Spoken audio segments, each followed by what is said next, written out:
Hello guys! Welcome back to my channel.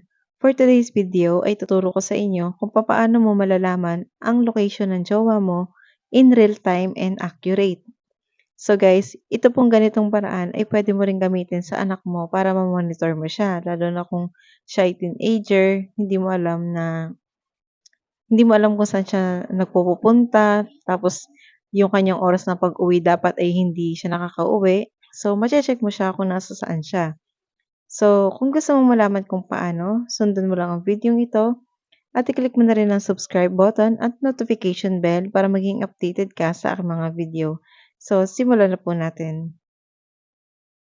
Una mong gawin, pumunta ka lang sa cellphone ng jowa mo. Pagkatapos, i-swipe down mo lang. Makikita mo dito yung location, i-turn on mo yan.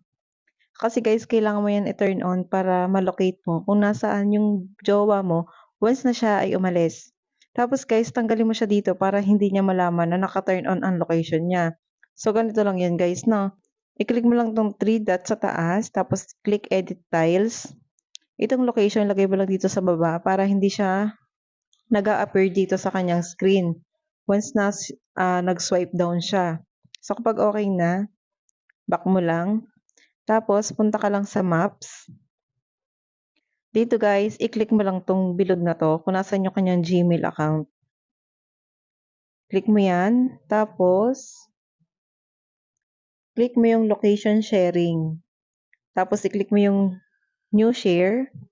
Dito, ang lagyan mo ng highlight yung until you turn this off. Tapos, isend mo lang doon sa iyong number.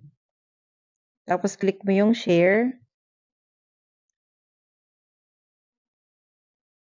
Ayan, isend mo lang sa number mo.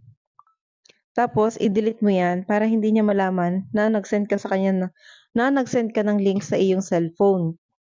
Delete mo lang yan. So, after nito, punta ka na lang sa cellphone mo. So guys, punta ka na lang sa cellphone mo kung saan mo sinend yung link. Tapos, i-click mo lang yung link, open URL. Automatic guys, makikita mo na kung nasaan location yung jowa mo.